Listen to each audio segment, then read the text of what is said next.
네, 라이브 머니톡 시간 함께 하도록 하겠습니다. 요즘 주변에 보면은 재테크 얘기하시는 분들 진짜 많은데 많죠. 수익은 얻고 싶고 손실은 하기 싫고 뭐 당연한 얘기긴 하지만 이런 얘기들 하시면서 너 ETF 아니? 이런 얘기들 많이 하시더라고요. 저도 많이 들어봤거든요. 저도 ETF는 하는데 정확히 ETF가 그래서 뭔데? 라고 하면은 많은 분들이 선뜻 대답을 못 맞아요. 하시더라고요. 그래서 오늘 라이브 머니톡 준비했습니다. 손지영 미래에셋대우 대전센터 선임 매니저 모시고 오늘 이야기 나눠보도록 하겠습니다. 안녕하세요. 네, 안녕하세요. 잘 네. 지내셨어요? 네. 네. 저희 저번에 주식 얘기 워낙에 또 깔끔하게 설명을 네. 해주셔가지고 반응이 뜨거웠었거든요. 아, 네, 오늘도 감사합니다. 기대를 해보도록 하겠습니다. 아니, ETF가 대세다. 이런 얘기를 많이 하는데 일단 개념을 알고 넘어가야 할 것 같아요. 이거 도대체 어떤 건가요? 근데 정말로 ETF 거래가 정말 많아진 것 같아요. 굉장히 대중화됐다는 생각이 좀 많이 들고요. 예전에 이제 적리식 펀드가 10여 년 전에 굉장히 붐인 적이 있었습니다. 아마 그때 적리식 펀드 한 번쯤 해보시지 않으셨을까 싶은데 10년 너무 전에요? 어리셔서 미성년자였을 것 같은데 맞으신가요? 그건 아닐걸요? 네, 10여 년 전에 적리식 펀드로 이제 펀드 붐이 일었다면 지금 그에 못지않은 정도로 ETF가 많이 대중화가 된 것이 사실인 것 같고요. 자연스럽게 우리 지난번에 이제 펀드에 대해서 이야기를 나눠봤으니까 오늘은 좀 ETF에 대해서 좀 알아보는 시간을 가지시면 좋을 것 같습니다. 네. 우선 ETF가 뭘까요? 뭐의 약자일까요? ETF. 그걸 알려고 이제 모셨죠. Exchanges. 네, 비슷해요. 우리 학교 다닐 때 이런 거 약자 많이 물어보는 질문 있었잖아요. 네. 그러니까 ETF도 약자인데요. Exchange Traded Fund의 약자입니다. 그래서 이제 우리나라 말로는 상장 지수 펀드라고 부르고요. ETF는 이제 말 그대로 상장이 되어 있는 펀드다. 그러니까 주식과 펀드의 중간적 성격을 갖고 있는 상품이다라고 이해하시면 됩니다. 이제 ETF가 주식처럼 실제로 거래소에 상장이 돼 있기 때문에 한 주, 두 주 주식처럼 매매가 가능하시고요. 또 펀드처럼 다양한 상품군으로 분산 투자되어 있기 때문에 두 가지의 어떤 중간적 성격을 갖고 있는 상품이다라고 이해하시면 될 것 같아요. 네. ETF 이제 거래 규모에 대한 얘기를 좀 드리고 싶은데요. 예전에는 ETF가 굉장히 이제 펀드에 비해서는 작은 규모로 거래가 됐었다면 제가 작년 말 기준 데이터를 보니까 ETF 거래 규모가 52조 원까지 올라왔더라고요. 와. 근데 지금 이제 펀드, 공모펀드 규모가 200조 원이 훌쩍 넘습니다. 그러니까 그에 비하면 확실히 ETF가 아직은 규모 면에서는 펀드에 비해서 작지만 이 정도 속도로 가파르게 ETF 거래 규모가 늘어난다면 향후에는 이제 공모펀드 시장을 ETF가 대체할 수 있지 않을까 이제 이런 생각들을 좀 해봅니다. 네, 이 상장 지수 펀드 ETF 주식과 펀드의 중간 성격이라고 말씀을 해주셨는데요. 네. 요즘에 이 ETF를 많이 찾는다고 하셨잖아요. 네네. 어떤 매력, 장점이 있길래 찾는 걸까요? 일단 아까 제가 주식과 펀드의 중간이라고 했는데 주식 투자의 장점이 뭘까요? 우리가 지난 첫 번째 재테크 얘기 때도 나눴지만 주식 투자는 일단 접근성이 용이합니다. 네네. 그러니까 이제 ETF도 한 주, 두 주 소액으로 투자가 가능하기 때문에 일단 처음 투자하실 때 있어서 그 시작이 좀 간편하다라는 좀 장점이 있을 것 같고요. 또 하나는 아까 말씀드렸던 분산 투자예요. 그러니까 펀드, ETF도 일종의 펀드이기 때문에 그 안에 특정한 종목들을 직접 사는 거에 비해서는 다양하게 분산을 함으로써 위험을 좀 해치할 수 있다라는 좀 장점이 있고요. 여기서 제가 하나 말씀 여쭤보고 싶은 게 지난번에 코스피 200 네. 얘기 나눴었는데요. 코스피 200 안에는 그러니까 거래소에 상장돼 있는 주식 몇 개가 들어있을까요? 개수요? 네. 엄청- 힌트는 이름에 있습니다. 200개니까 200개. 네. 네, 너무 쉬운 질문이었죠. 예. 일단 코스피 200 같은 경우에는 200개 종목들이 구성이 되어 있는데 만약에 나는 종목에 대한 위험을 피하려고 코스피 지수에 투자를 하고 싶다. 그럼 200개 종목을 다 사야지라고 하는 고객이 있다면 이 투자자는 200개 주식을 사기 위해서 돈이 얼마나 들까요? 굉장히 상당히 큰 돈이 들어가겠죠. 그러나 코스피 200 지수를 추종하고 있는 ETF를 사시게 된다면 단 몇만 원으로 코스피 200 지수를 전체를 사게 되는 이제 효과를 같이 얻을 수가 있습니다. 우리가 이제 이러한 것들을 이제 쉽게 투자해서 아주 적은 돈으로 분산 투자가 가능하기 때문에 ETF를 좀 거래를 많이 하고 있다라고 생각할 수 있을 것 같아요. 그러니까 장점은 분산 투자다. 맞습니다. 제가 지금 주식이나 펀드를 본격적으로 시작을 하지는 않았지만 관심이 꽤 높거든요. 네네. 그래서 많이 지금 정보를 보고는 하는데 그런데 펀드는 제가 알기로는 하루에 한 번만 매매가 된다고 알고 있거든요. 그러면 ETF는 어떻게 될까요? 네, 한 번만 매매가 네. 될까요? 일단 ETF 아주 좋은 질문을 해주셨어요. 네. 그러니까 펀드와 ETF의 다른 점 중에 하나인데 펀드 같은 경우는 이제 기준 가격이라고 해서 하루 동안 장이 끝나고 나면 종목 구성되어 있는 종목들을 계산을 다 해서 그날의 기준 가격이 하나만 나옵니다. 그러나 이제 ETF 같은 경우는 주식처럼 상장이 되어 있다고 말씀드렸잖아요. 그렇기 때문에 시시각각 그 기준 가격이 계속 변하고요. 매매 가격이 변하기 때문에 하루에도 여러 가지의 기준 가격이 만들어지게 됩니다. 이제 이러한 특징들이 있기 때문에 이제 펀드를 투자하셨을 때 ETF에 비해서 조금 불편한 점이 있어서 ETF로 투자를 좀 많이 옮기는 것 같고요. 제가 이제 어려우실 것 같아서 조금만 쉽게 예를 들어보면, 나스닥 100 지수에 투자하고 싶은 투자자가 있어요. 근데 펀드를 만약에 투자한다라고 하시면 오늘 내가 한 100만 원 정도만 나스닥 100 인덱스 펀드에 투자해볼까라고 해서 기준 가격을 보셨다라고 하면 그 가격으로 살 수가 없습니다. 보통은 다음날 아침에 뜨는 기준 가격을 이제 보시고 네. 매수가 될 거고요. 매도는 더 오래 걸린다고 볼 수 있는데요. 이제 예를 들어서 어떤 손님이 투자자가 한 달 내내 전전긍긍하면서 투자해놓은 100만 원 자금이 마이너스에서 계속 헤어나오지 못하고 있었던 거예요. 그러다가 드디어 오늘 아침에 조회를 해보니까 올랐어. 플러스가 된 거예요. 그래서 기쁜 마음에 나 이거 원금이라도 건져야겠다라는 생각에 매도 주문을 버튼을 딱 누르는 순간 이분은 실제로 펀드가 어떤 가격에 결정이 되냐면 이틀 뒤에나 오늘이 화요일이니까 화요일 날 매도 주문을 넣으신 분들은 화, 수, 목 해서 목요일 날 이후에 보통이 이제 펀드 매도 기준 가격이 결정이 되기 때문에 만약에 주가가 이틀 연속 하락을 했다라고 하면 이분은 이제 한참 뒤에 원금에서 하회된 금액을 받게 될 수도 예. 있죠. 굉장히 안타까운 상황이죠. 그러나 ETF는 좀 다릅니다. ETF는 내가 보이는 지금 현재 가격으로 사서 내 매수 금액이 결정이 되는 거고요. 매도도 역시 지금 보여지는 체결되는 주문된 가격으로 체결이 되기 때문에 매도 금액도 바로 확정할 수 있다는 부분에서 좀 큰 차이가 있습니다. 그렇군요. 네네. ETF 구성 종목을 살짝 말씀해 주셨는데 ETF 종류가 그럼 또 대체 어떤 것들이 있는지도 궁금하고요. 네네. 주식처럼 모든 것을 다 이렇게 투자할 수 있는 걸까요? 예, 일단은 우리가 ETF에 대한 이제 구성 종목들을 한번 알아보셔야 될 텐데 ETF의 이제 특정 지수를 추정하기도 하고요. ETF는 특정 어떤 상품의 가격을 추정하기도 합니다. 네. 그래서 ETF를 좀 쉽게 설명을 드리려면 저는 투자자분들한테 지퍼백을 보통 설명을 해드려요. 네. 그러니까 지퍼백이 ETF다라고 생각을 하시고요. 그 안에 무엇을 담느냐에 따라서 종류가 다 결정된다고 그냥 보시면 장바구니 됩니다. 같은 거네요. 맞습니다. 네. 주식을 담았으면 주식형 펀드가 되는 거고 채권을 담았으면 채권형 펀드, 원자재를 담았으면 원자재 펀드인데요. 여기서 이제 몇 가지 좀 용어를 말씀을 드리면 그 ETF 안에 들어간 그러니까 지퍼백 안에 들어간 실제 물건들을 우리가 이제 구성된 종목이라고 볼 수 있는데요. 이게 이제 기초된 구성 종목들을 기초 자산 안에 있는 이제 구성 종목이라고 얘기할 수 있고요. 이제 이러한 종목들이 무엇이 되느냐. 예를 들어 원자재 ETF다라고 하면 네. 그 안에 금이 들어갈 수도 있고 은이 들어갈 수도 있고 또는 브렌트유 같은 원유가 들어갈 수도 있겠습니다. 그래서 이제 ETF 안에는 이제 구성되어 있는 종목들이 좀 다양하게 있다라고 이해하시면 될 것 같고요. 네. 이제 기초지수에 대한 이야기를 좀 드려야 될 것 같은데요. 기초지수에 대한 얘기가 좀 어려우실 수 있어요. 네. 그러니까 이제 쉽게 얘기하면 ETF가 운영하고자 하는 기준점이라고 이해할 수 있는데요. 만약에 주식형 ETF다라고 했을 때 그 지수를 추정하고 있는 기초지수를 표시하도록 되어 있습니다. 가령 예를 들면 아까 앞서서 말씀드렸던 코스피 200 네. ETF의 경우는 기초지수가 뭘까요? ETF.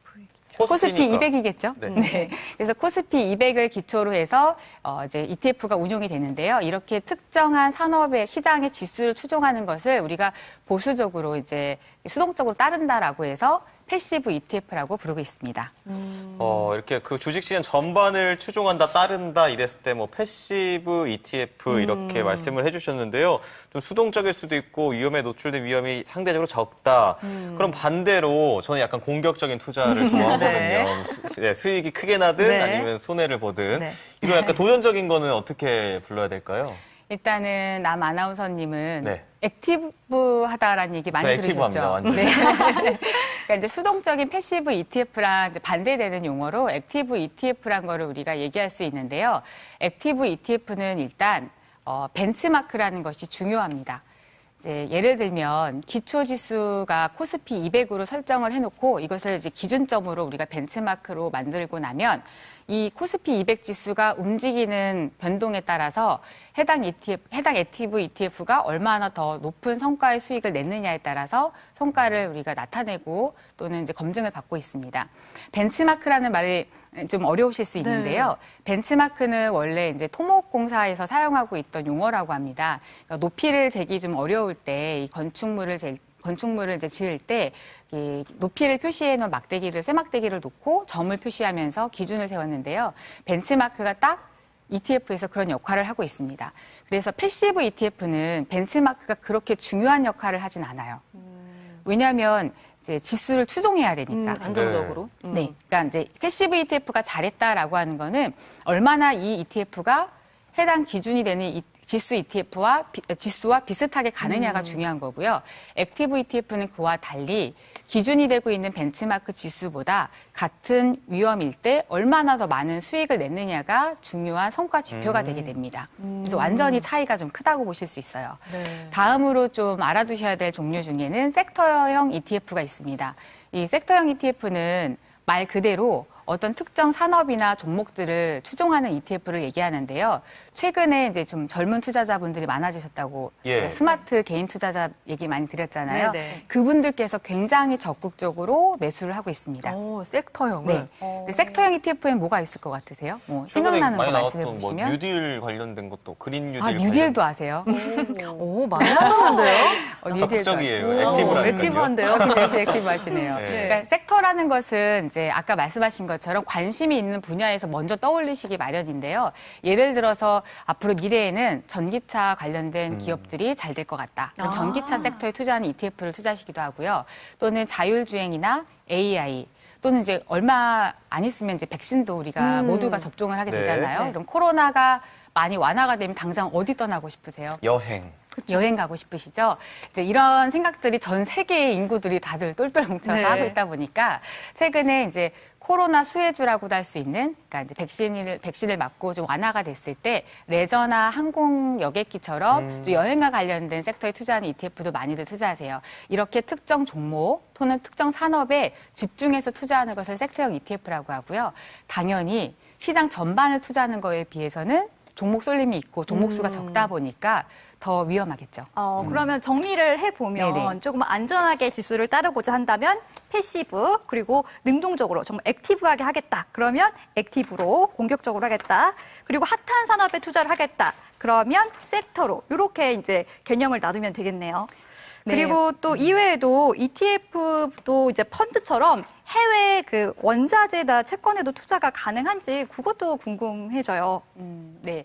일단은 말씀하신 것처럼 ETF 종류는 정말 뭐든지 다 담을 수가 있습니다. 그러니까 다양한 상품으로 구성할 수 있다는 게 장점이고요. 네. 아까 제가 지퍼백 얘기 드렸잖아요. 네. 그래서 이제 실제로 그 지퍼백 안에 뭐 다양한 물건들 다 담을 수 있기 때문에 원하시는 이제 ETF 형태를 다 구성해서 만들어낼 수 있다라고 이해하시면 될 것 같고요.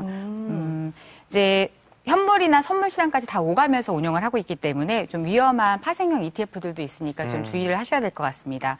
그러니까 이제 특히 투자자분들이 많이 헷갈려 하시는 것 중에서 국내에 상장된 해외 주식 ETF가 있고요. 그다음에 이제 해외에 상장되어 있는 해외 주식 ETF가 있습니다. 근데 두 개는 좀 엄연히 시장도 다르고요. 세금 체계도 다르고 뭐 다음 시간에 차차 알아보실 수 있겠지만 이제 원화로 투자하는 거와 그다음에 달러나 홍콩 달러나 이렇게 외화로 투자하는 ETF들로도 많이 구성이 되어 있습니다. 그러니까 종류가 어마어마하다고 이해하시면 될 것 같습니다. 네. 아니, 방송 끝나고 당장 나도 ETF 개설해 봐야지 하시는 분들 많지 않을까 싶으신데요. 그러면 도대체 어디에서 무엇을 먼저 확인을 해야 되는지 이 단계들도 궁금해 하시는 분들 많을 것 같아요. 네.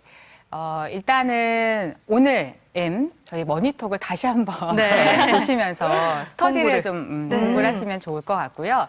실제로 유튜브 같은 이제 SNS 통해서 많은 이제 방송 매체들이 ETF에 대해서 설명을 해주고 있어서 좀 쉽게 공부를 하시기 좋을 거예요. 저는 자산운용사에서 운영하고 있는 이제 ETF 방송들을 좀 들어보시면 좋겠다라는 생각이 들고요. 좀 쉽게는 증권사에 방문하셔서 직접 상담을 좀 받아보세요. 처음 투자하시는 분들이라면 위험 요소를 좀 많이 체크를 하시고 예, 투자를 하셔야 되지 않을까라는 생각이 듭니다. 근데 만약에 시간이 좀 여의치가 않는다라고 하면 이제 우리가 주식 계좌도 비대면을 만들 수 있다고 했죠. 똑같이 ETF 투자를 하시려면 비대면으로 증권사에 가셔서 증권사 어플을 다운받으셔서 계좌 개설을 하시고요. 한 주, 두 주 이렇게 직접 매매를 시작해 보시면 될 것 같습니다. 우리가 이제 어떤 증권사의 어플리케이션을 또는 어떤 프로그램을 쓰면 좋을까를 많이들 물어보세요. 맞아요. 예, 근데 이제 제가 이제 투자자분들한테 조언해 드리는 거는 ETF 같은 경우는 일단 검색이 용이해야 되고요.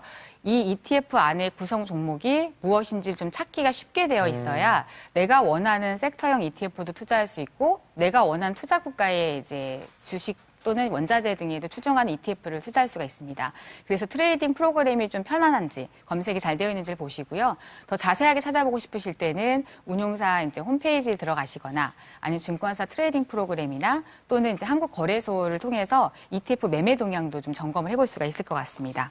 네, 제가 주변에서 ETF 직접 투자를 하시는 분들 보면요, 네. 뭐 이런 말 많이 하세요. 코세프다, 뭐 코덱스다, 타이거, 막 이런 말씀 많이 하시는데 이런 용어들의 뜻도 좀 설명해 주시면 좋을 것 같아요. 네, 일단은 이제 자산운용사 제가 홈페이지 들어가 보시면 ETF의 종류에 대해서 좀 많이 알아보실 수 있다고 말씀을 드렸는데요. 이제 말씀하셨던 뭐 코덱스라던가 타이거라던가 이제 코세프라던가 이런 실제 이름의 운용사가 있는 건 아닙니다. 이제 이거는 운용사들이 가지고 있는 ETF의 어떻게 보면 브랜드라고 할 수 있는데요. 지금 자료 화면이 나가고 있는 것 같아요. 그래서 예를 들어서 그러니까 ETF 종목을 가지고 설명을 드려보면 ETF 종목 앞쪽에 있는 이제 타이거나 뭐 코덱스와 코덱스. 같은 것은 자산운용사의 브랜드 이름이라고 보시면 되세요. 실제로 이제 미국의 가장 큰 운용사 중에 하나인 이제 블랙록 자산운용사는 ETF를 운용할 때 아이쉐어라는 브랜드를 좀 쓰고 있어요. 그래서 이 브랜드 이름이고 그다음에 중간에 있는 코스피 200이다라고 하는 것은 바로 기초 지수를 의미합니다. 그리고 뒤쪽에 무언가가 더 붙었다라고 네. 하면 이제 ETF의 특징을 보통 보여주는 건데요. 그 뒤에 예를 들어서 레버리지가 붙어 있다라고 하면 지렛대 효과가 있는 형태의 특징을 갖고 있는 ETF다. 즉, 주가지수 코스피 200이 한 2% 정도 하루에 올랐는데 해당 레버리지 ETF는 4%로 2배로 더 올라갈 수 있는 네. 특징을 갖고 있다라고 볼 수 있죠. 안 그래도 이해가 되시나요? 궁금했거든요. 그 뒤에 붙은 레버리지, 인버스 이런 뜻들이 레버리지는 방금 말씀해 주셨는데 인버스는 또 어떤 뜻인지 궁금해요. 그러니까 인버스라는 단어가 뭐 너무 쉬운 영단어라서 네. 어떤 뜻일까요? 인버스? 인버스라는 건 거꾸로 간다는 네. 얘기겠죠? 반대. 예, 맞습니다. 그래서 ETF 뒤에 인버스가 붙었다라는 것은 일간 변동률을 기초지수가 있을 때 거꾸로 추종하고 있다는 걸 의미하는데요. 실제로 생각보다 많은 개인 투자자분들께서 이 레버리지나 인버스 투자를 많이 하고 계십니다. 혹시 뉴스나 매체에서 곧버스라는 말 들어보셨어요? 네, 들어봤습니다. 많이들 보셨죠? 얘기하더라고요. 예, 무슨 어디 지나가는 버스냐고 물어보시는 분들도 있는데 곧버스라는 말이 지금 굉장히 좀 많은 분들이 알고 있을 정도로 많은 분들이 투자를 하고 계셨고요. 그러니까 곱하기가 되어 있는 인버스다라고 이해하시면 되는데 레버리지, 즉 2배, 3배 또는 4배 뭐 이런 식으로 그 변동률 자체를 크게 작용을 하는 ETF인데 인버스 형태로 반대 방향으로 투자하는 겁니다. 이렇게 인버스 같은 경우는 레버리지도 마찬가지고요. 우리가 방향성에 베팅을 하는 투자 상품이라고 보시면 될 것 같아요. 그렇기 때문에 단기간에 방향성에 대한 예측을 잘 하셨다라고 하면 좀 좋은 성과 수익을 낼 수도 있지만 반대의 경우 오를 줄 알았는데 빠지거나 반대로 이제 빠질 줄 알았는데 오르는 경우에 내가 레버리지까지 일으켜서 투자를 했다라고 하면 크게 손해보겠네요. 예, 손해가 굉장히 크고요. 특히 레버리지 같은 경우는 선물이라는 이제 파생 상품을 이용해서 운용을 하고 있기 때문에 실제로 사전 교육도 이수를 하셔야 되고요. 굉장히 그 변동에 대한 장기 투자에 대한 위험과 리스크가 있기 때문에 네. 좀 주의를 하셔야 될 것 같습니다. 저는 그 인버스 못 할 것 같거든요. 네, 보통은 성격 강심장으로는 강심장만 할 수 있지 않을까 싶은데 사실 지금까지 ETF의 좀 장점에 대한 이야기를 많이 했습니다. 하지만 ETF와 펀드를 비교를 했을 네네. 때 투자의 관점에서 단점도 분명 있을 거거든요. 우리 시청자분들이 분명히 알고 가셔야 될 것 같은데 어떤 게 있을까요? 단점 부분을 일단 조금 말씀을 드려보면, 우리가 이제 ETF의 단점이다라고 할 때 보통 생각하시는 것 중에 매매의 편의성이 조금 떨어진다라는 게 있을 수 있는데, 네. 이거는 이제 아까 장중에 뭐 자주 사고 팔고 할 수 예, 있다는 예. 그 가격의 다양성이랑 조금은 다른 내용입니다. 어떤 내용이냐면, 이제 펀드 같은 경우는 일단, 투자자가 소액으로 금액으로 투자가 가능합니다. 예를 들면 용돈을 받았을 때 100원이나 뭐 200원 이렇게 소액으로도 투자가 가능하신데 ETF 같은 경우는 한 주당 가격이 정해져 있다 보니까 적은 돈으로는 단 한 주를 살 수가 없어서 투자를 실패할 수가 있고요. 또 하나는 펀드는 일단 기준 가격이 하나이기 때문에 정기적으로 자동 매수가 가능합니다. 매월 정해진 날짜에 10만 원, 20만 원 이런 식으로 자동으로 매수가 가능한데 ETF는 그게 안 됩니다. 본인이 직접 매매를 하셔야 되기 때문에 적립식으로 돈을 모으는 개념에서는 조금은 불편하시지 않을까? 뭐 이런 생각이 듭니다. 우리 모두가 궁금했던 ETF에 대해서 오늘 함께 살펴봤습니다. 네. 우리 유튜브 채널을 통해서 시청자분들도 많은 궁금증 남겨주셨는데요. 한번 만나볼게요. 자. 차은 씨부터 소개해 주실까요? 네, 네. 먼저 이선자님이 질문을 주셨는데요. 적은 돈으로도 살 수 있다. 앞서 말씀을 해주셨는데 최소 금액 얼마부터일까요? 그러게요. 네, 진짜 정말 최소 얼마부터일까요? 금액은 얼마일까요? 일단 한 주라고 생각하시면 되세요. 아까도 제가 말씀드린 한 주. 것처럼 펀드는 금액으로 매수를 하지만 ETF 주식처럼 수량으로 매수를 해요. 아직은 한국이 미니스탁처럼 소수점 단위로 매매하는 게 활성화가 안 돼 있어서 주당 가격이 만 원이다 이러면 만 원 이상의 금액은 아마 소요가 된다라고 보시면 될 것 같아요. 네, 책정된 가격에 따라서 조금씩 네. 차이가 있겠네요. 맞습니다. 네. 다음은 제가 읽어볼게요. 여행조아님께서 물론 종목마다 이렇게 차이가 있겠지만 ETF의 보통 요즘에 평균 수익률이 어느 정도 지금 나오고 있는지. 이것도 궁금해요. 네, 네, 일단 수익률 얘기는 요즘같이 시장에 조정이 좀 많은 때 좀 네. 민감할 수 있는 내용이긴 한데요. 여기 계신 세 분들, 우리 아나운서 분들하고 예. 다 투자 시작하셨다고 하니 여쭤볼게요. 한 달 동안 수익률이 어떻게 되세요? 슬픈 일단 얘기를. 유진 아나운서 좀 울고 가셔야 될 것 좀 슬픈 같고요. 얘기를 물으시네요. 저 같은 경우는 사실 네. 작년까지는 두 자릿수 수익률이었는데 오, 훌륭하시네요. 올해는 지금 지난달에 한 자릿수인 네. 것 같아요. 아마 마찬가지실 것 같아요. 처음 시작하시는 분도 마찬가지인데요. ETF가 종류가 다양하기 때문에 ETF의 평균 수익이 얼마다라는 건 사실 없습니다. 없는데 예를 들어서 코스피 200 지수에 투자하고 있는 또는 종합주가 지수에 전체적으로 분산해서 투자하셔 있는 경우에 올해 1월에 올랐던 만큼을 2월 정도에 조금 일정 부분을 많이 반납하셨을 거예요. 하지만 작년 같은 경우는 평균적으로 10% 이상의 주가 와. 지수가 상승을 했기 때문에 네네. 말씀하신 두 자릿대 수익이 아마 발생을 했을 겁니다. 부럽습니다. 일찍 가셨어야지. 자, 다음 분 만나보도록 할게요. 네. 황재원님인데요. 연금저축펀드 국내 ETF 운용이 이득인가요? 아니면 해외 ETF에 투자하는 게 좋을까요? 이 질문하신 분은 기본적으로 세금에 대한 이해가 있으신 분이에요. 오, 세금. 네. 왜 제가 이 말씀을 드리냐면 연금저축계좌에서는 원화가 아닌 달러나 해외 자산으로 ETF 투자는 어차피 불가능합니다. 그러니까 이분이 아마 여쭤보신 거는 내가 상장되어 있는 ETF 중에서 국내 주식형 ETF를 하는 게 좋을지 아니면 미국이나 중국, 홍콩처럼 해외의 주식에 투자되어 있는 ETF를 투자하는 게 유리한지를 물어보시는 건데요. 연금저축계좌는 기본적으로 그 안에서 발생한 수익금에 대해서 과세 이연 처리를 해줍니다. 즉 멀리 먼 미래에 연금으로 받으실 때 저율 분리과세를 해주기 때문에 세금상 유리하게 사용을 하고 싶다면 당연히 세금이 많이 내는 ETF를 하셔야 되겠죠? 그게 이제 해외 주식 ETF라고 보시면 될 것 같습니다. 네, 오늘도 라이브 머니통 많은 분들 참여해 주셨는데요. 소개되신 분들 선물 드리고 있죠. 그렇습니다. 샵 2975번입니다. 짧은 문자 50원, 긴 문자 100원의 정보 이용료 부과되는 이 번호로 성함과 연락처, 주소 남겨주시면 선물 보내드리도록 하겠습니다. 네. 자, 지금까지 라이브 머니토 미래세대우 대전센터 손지영 매니저와 함께 이야기 나눠봤습니다. 오늘 말씀 네, 고맙습니다. 반갑습니다. 네, 수고하셨습니다.